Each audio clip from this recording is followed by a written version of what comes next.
नमस्कार दोस्तों। हनुमान जी से संबंधित कई टीवी सीरियल्स और वीडियोस में आपने देखा होगा बजरंग बली को अनेक लीलाएं करते हुए। भगवान हनुमान जी ने ऐसी लीलाएं भी करी हैं जो आज का स्पाइडरमैन भी नहीं कर सकता है। दोस्तों, आपने देखा होगा कि हनुमान जी एक बार जब छोटे थे तब सूर्य को एक मीठा फल समझकर खाने के लिए उड़ गए और सूरज को खा गए। इतना ही नहीं, भगवान हनुमान ने अपनी फ्लाइंग आर्ट्स के चलते बहुत से दुखियों के दुख दूर किया है। इन लीलाओं में चाहे रावण से लड़ना हो या फिर समंदर में पुल बनाना हो, ये सभी कार्य हनुमान जी ने उड़कर किए हैं। आज हम कहीं पर आते जाते हैं तो बाइक, बस, कार, ट्रेन या प्लेन में जाते हैं। इन सभी साधनों की स्पीड होती है, लेकिन आप जानते हैं कि महाबली हनुमान एक जगह से दूसरी जगह जाने के लिए कितनी स्पीड से उड़ते थे? क्या वो आज के फाइटर जेट जितना तेज उड़ते या लाइट की स्पीड से? आइए देखते हैं वीडियो के जरिए।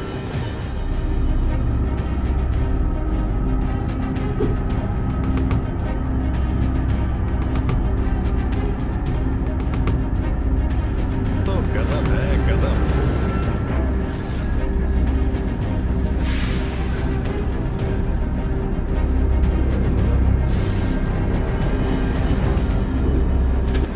जय हनुमान ज्ञान गुण सागर। ये तो बेवकूफ बना रहा है। ये तो हनुमान चालीसा है। मुकद्दर का गाना सुनाओगे तेरे को?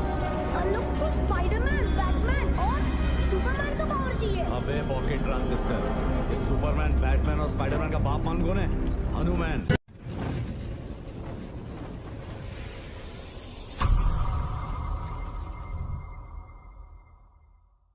लॉर्ड हनुमान की स्पीड को हम दो तरह से जानेंगे। पहला हनुमान चालीसा और रामचरितमानस, दूसरा साइंटिफिक रीजन। हनुमान चालीसा से हनुमान जी की स्पीड का अंदाजा इस लाइन से लगाया जा सकता है, जुग सहस्त्र जोजन पर भानु लीलियो ताहि मधुर फल जानू। अब इस लाइन में जुग, सहस्त्र, जोजन और भानु जैसे शब्दों का यूज किया गया है।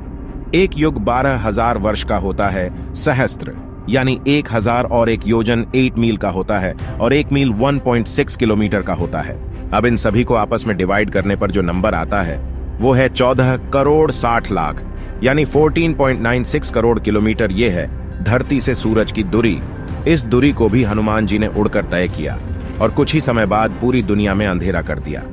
यह तो हुआ हनुमान चालीसा के अनुसार। अब इसे विज्ञान की नजर से देखते हैं। विज्ञान के अनुसार अगर हमें धरती के ऑर्बिट से किसी दूसरे प्लैनेट पर जाना है तो पहले पृथ्वी की ग्रेविटी को कम करना होगा, और ऐसा तभी हो सकता है जब हम रॉकेट की स्पीड से उड़ते हैं। आसान भाषा में देखें तो 2400 से 2500 किलोमीटर पर आवर्स की स्पीड। अब हनुमान जी सूर्य को खाने गए तो उनकी भी स्पीड 2400-2500 किलोमीटर पर आवर्स रही होगी, या फिर इससे अधिक, तभी वो सूरज तक पहुंच पाए, क्योंकि सूर्य एक प्लैनेट है। अब रामायण की नजर से देखें तो एक बार लक्ष्मण और मेघनाथ के बीच रात्रि 9 बजे से 12 बजे तक युद्ध हुआ, जिसमें लक्ष्मण को एक तीर लग जाता है। लक्ष्मण मूर्छित होकर गिर जाते हैं। तब रावण के भाई विभीषण के कहने पर हनुमान जी सुषेण वैद्य को लाने गए। वैद्य को लाते लाते करीब रात्रि 1:30 बज गया, और सुषेण वैद्य के कहने पर हनुमान जी संजीवनी बूटी लाने रात्रि में ही उड़ गए। अब हनुमान जी के पास टाइम है सिर्फ 3 घंटे, क्योंकि हनुमान जी को पता है कि सूर्योदय होने के बाद संजीवनी बूटी काम नहीं करती है, और यह संजीवनी बूटी द्रोणगिरी पर्वत पर मिलती थी, और यह पर्वत लगभग 2500 किलोमीटर दूर था। आने जाने में यह दूरी 5000 किलोमीटर हो जाती है। फिर इस बात का पता राक्षसों को लग जाता है, तो राक्षसों ने द्रोणगिरी पर्वत पर संजीवनी की नकल करके अनेक संजीवनी बूटी कर दी, हनुमान जी को कंफ्यूज करने के लिए। फिर हनुमान जी को रात्रि में संजीवनी ना मिलने पर द्रोणगिरी पर्वत को ही उठाकर उड़ गए, जिसमें आधा घंटा लग जाता है। फिर रास्ते में कालनेमी राक्षस को निपटाने में आधा घंटा लग जाता है। भगवान हनुमान के पास समय था 2 घंटा और 5000 किलोमीटर का सफर, यानी महाबली हनुमान को 2500 किलोमीटर पर आवर्स से उड़ना। फिर भी हनुमान जी समय पर आ गए। अब इन दोनों ही बातों से यह क्लियर हो गया कि बजरंग बली 11 किलोमीटर पर सेकंड की स्पीड से उड़ते थे, जो आज के MiG-29 फाइटर प्लेन से भी ज्यादा है। MiG-29 विमान 1 घंटे में 2400 किलोमीटर का सफर तय करता है। तो दोस्तों, यह थी हमारी वीडियो। उम्मीद है कि आपको पसंद आई होगी। मुझे जरूरत है बस आपके एक थम्स अप की। मैं मिलता हूं इसी प्रकार की इंटरेस्टिंग और इनक्रेडिबल वीडियो में।